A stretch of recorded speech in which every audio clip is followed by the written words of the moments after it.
So at the time, I was living in Virginia with my parents and two step-siblings. We had recently moved into a newly built townhouse development. Our townhouse had 3 floors in total. The upstairs areas where the bedrooms were located, the living room and the kitchen were on the main floor, and the basement was my sister's bedroom. At the time, I was becoming increasingly interested in the paranormal. I would watch all sorts of ghost shows on television. Eventually, I learned what a Ouija board was. I wanted one, but I knew I wouldn't have the means to buy a real one myself, and I knew my parents would not approve. So I opted to make my own. I created a template on a piece of cardboard, carefully replicating what a real one would look like. For the planchette, I used a plastic square-shaped lid that was the perfect size. I heard that it wasn't safe to use it by myself, and I didn't have any friends in the area at the time, so I asked my sister if she would try it with me.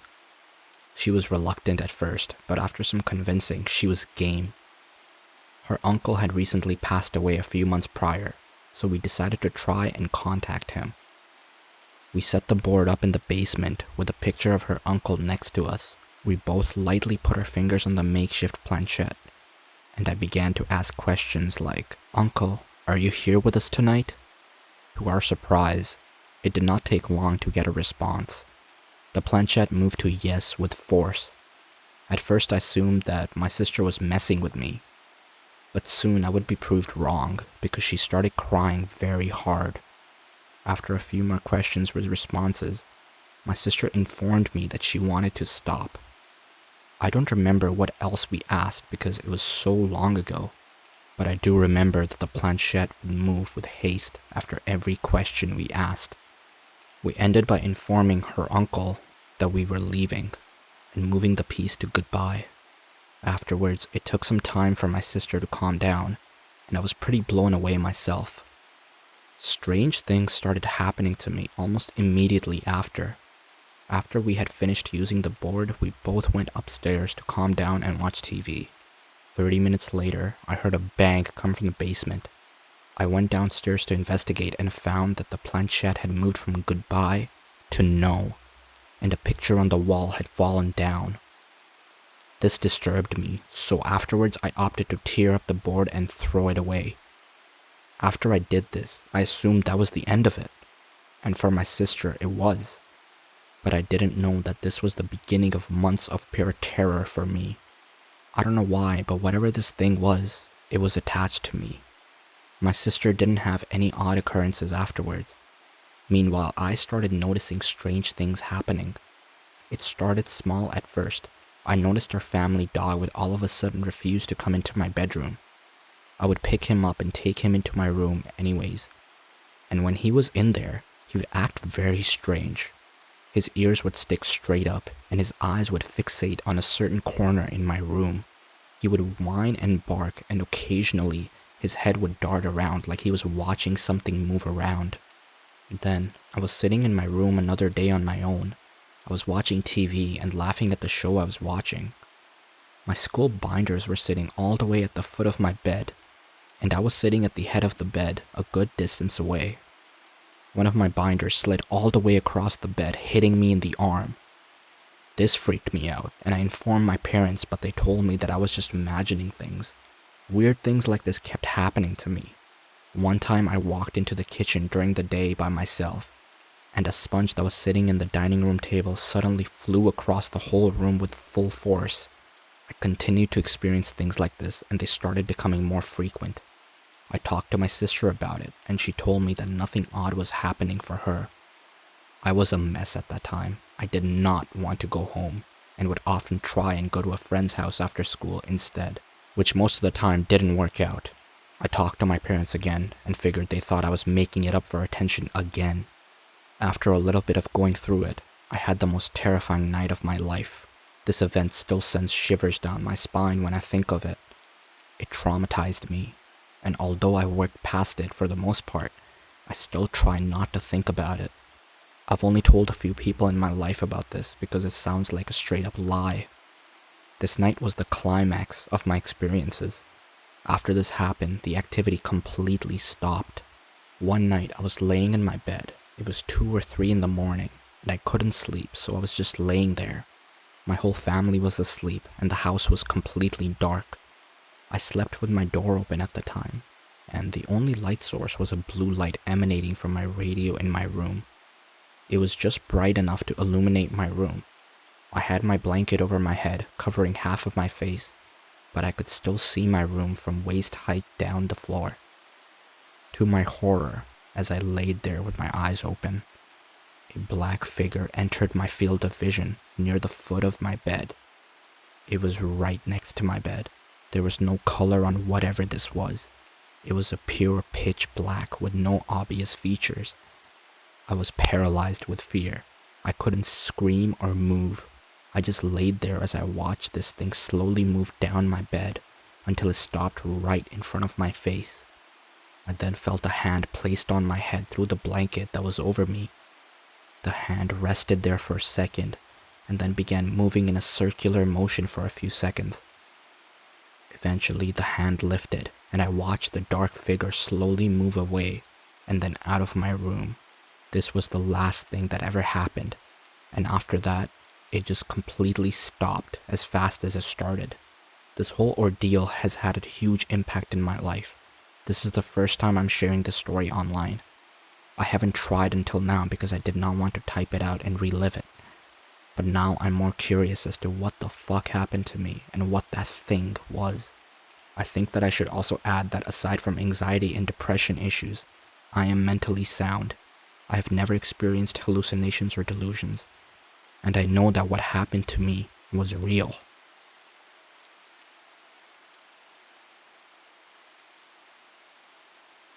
This happened to me and my siblings when we were very young, but the memory is still very vivid.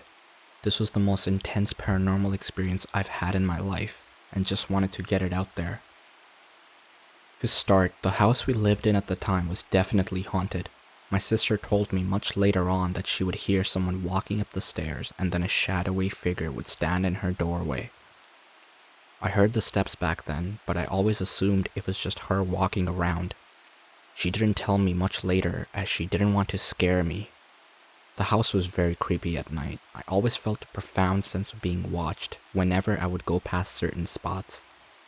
It was completely different when I would go back home to my mom's house.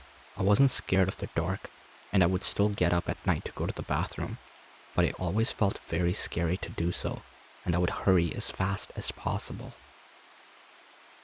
On to the actual story. I was 10, my big sister was 13, and my little brother was 8. I begged my older sister to let us play with the little Ouija board keychain toy she had, because I was fascinated by ghosts and the supernatural. I wasn't scared of ghosts at all.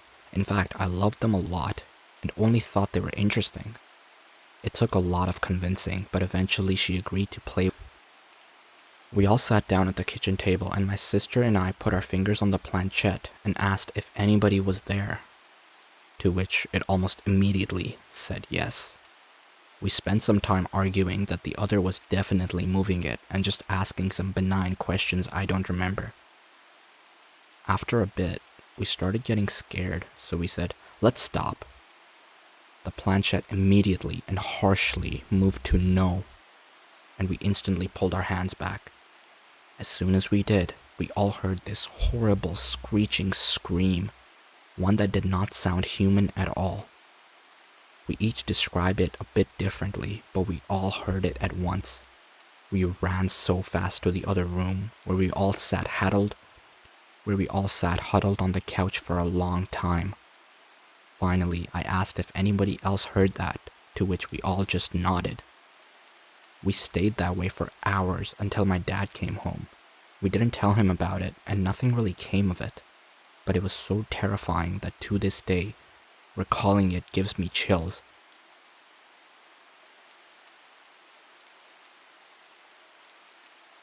So when I was in high school and my friends and I were really into spooky shit that we had no business messing around with, we would visit cemeteries at night, go to our small town's local haunt spots to try to stir up any urban legends. But the story I'm about to tell made us quit cold turkey trying to seek out the paranormal. One night we were over at our friend's century-old home. I mean, it was old and creaky, and the perfect setting for a night of playing with an Ouija board.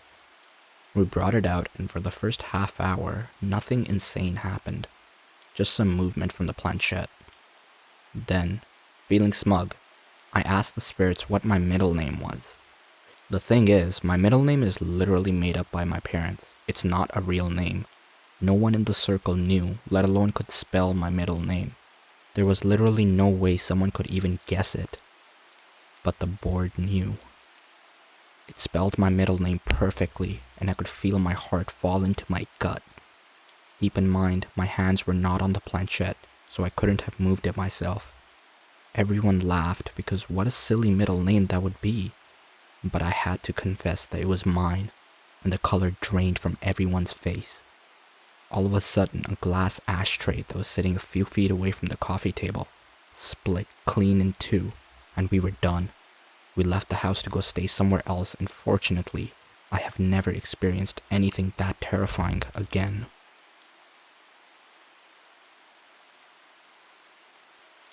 "10 years ago, I lived in a crappy third-floor apartment with my boyfriend. I was home alone, laying on the living room couch, texting when out of my peripheral, I saw someone standing at the edge of the hallway leading to the bedrooms. It didn't freak me out because we had people in and out all the time and a roommate who had girls over regularly. I didn't even look up from my phone right away, but after a few moments of the person lingering, I finally looked up, and when I did, no one was there. That had me sitting up. That tingly sensation ran through me from my head to the base of my spine, and I stared at the hallway's opening while I dialed my boyfriend. I asked him where he was, when he'd be back, to please come back, to hurry. I didn't want to tell him I saw a ghost or that I thought I did. I also felt kinda silly because I felt like I couldn't leave the couch. I was never a spaz like that, so I think he could tell something was up. I told him I thought I saw someone, and he got real quiet. So I explained the whole thing and tried to laugh it off, but he didn't laugh. Then he told me one of his friends had brought a Ouija board over while I was at work a few days prior. I was reeling over that because my family is superstitious and had pounded in my head that Ouija boards are dangerous. He said nothing happened when they used it at the apartment, but that when he was driving his friend home, with the board tossed in the trunk, or coming to get me from work, the steering wheel jerked and they almost wrecked the car. I feel like I really did see a spirit just because it would be too much of a coincidence of all that taking place within a week's time, and I had no prior knowledge of the board or the incident. Also, I'm still with the same guy. I brought it up and he claims it's true, that his wheel jerked in his hands and it freaked him and his friend out so much that they decided to ditch the board in the woods right where it happened.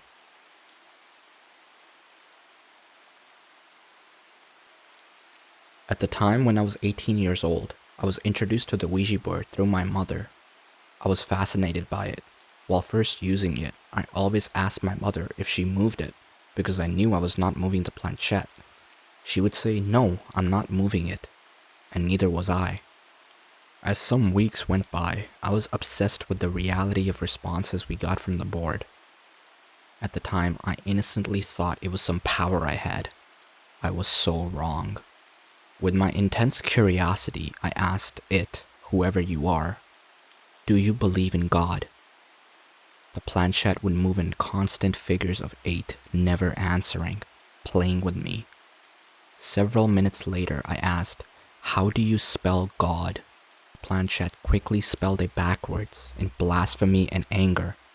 God backwards is dog, a mockery, an insult, hatred. While I do not have the evidence anymore or video proof, at the time the following really happened as well. I got a standard sized sheet of paper with a pen held through the planchette with my left hand and my mother's hand loosely yet securely holding the pen. I asked it, "Can you please draw how you look?"